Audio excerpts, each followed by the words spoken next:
A century and a half ago, America was much as it is today, an endless sea of fertile soil, occasionally marked by a lone farmhouse or a silo.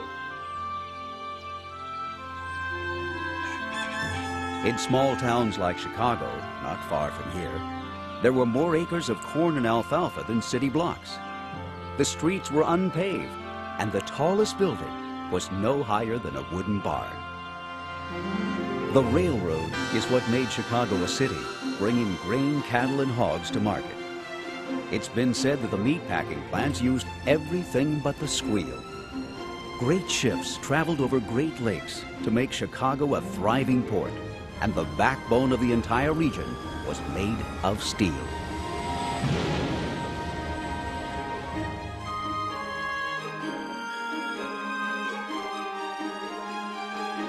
The stockyards, shipping, and steel all put Chicago on the map.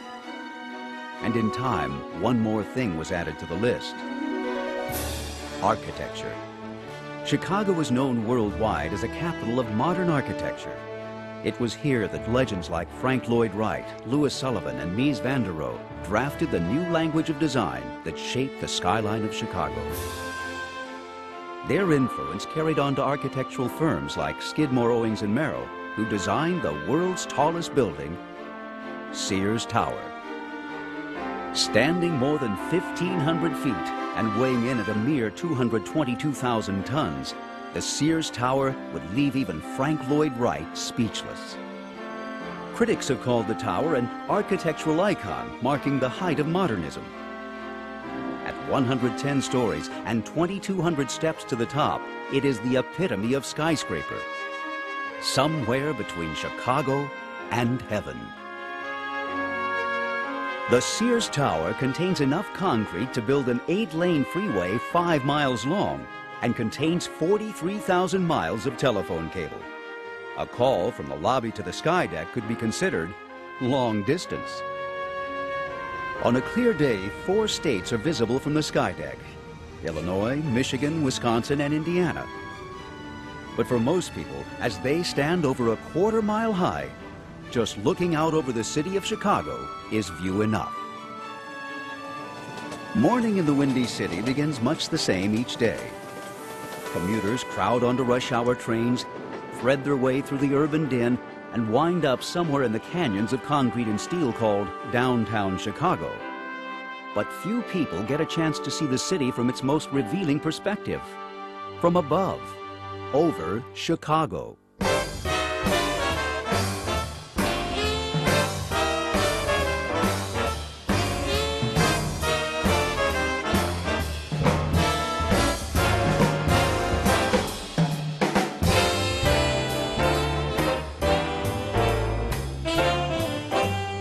Chicago, that toddling town. The statue series, Greek Goddess of Grain, is poised for another hectic day at the Chicago Board of Trade. Cars stream by Lincoln Park and into the heart of the city. Carl Sandburg once called Chicago a city of big shoulders, a working man's town. Now, it's the buildings that crowd shoulder to shoulder and compete for attention.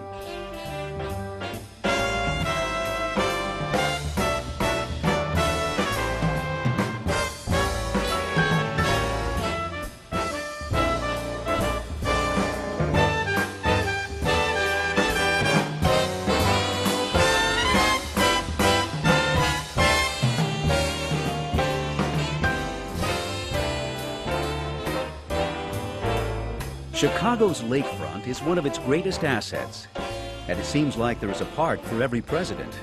Grant, Lincoln, Garfield, and Jackson, to name a few. The city is known for its mosaic of cultures and neighborhoods, from Devon Avenue up north to Hyde Park in the South End. And Chicago is a city that takes culture, exploring, and just having fun seriously.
Chicago at night.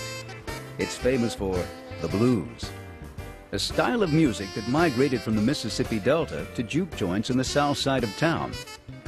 From Memphis Slim to Buddy Guy, bluesmen have a passion for playing when things are just plain bad. I make my living feeling rotten, one lyric goes, but I feel good when I play the blues. According to Chicago legend, it was Muddy Waters who invented electricity. When you see places like the Wrigley Building all lit up at night in downtown Chicago, it must be the blues hard at work.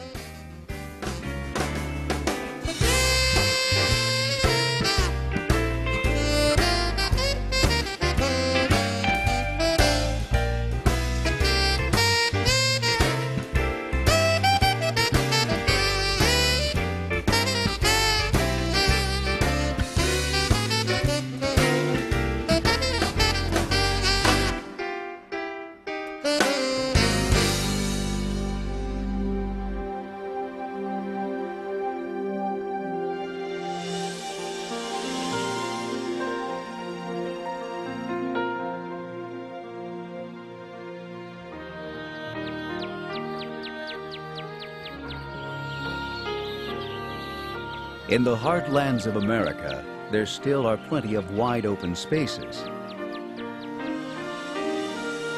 But most paths now lead to Chicago, this small town that grew up along the shores of Lake Michigan and dared to stand just a little bit taller than every other city in America.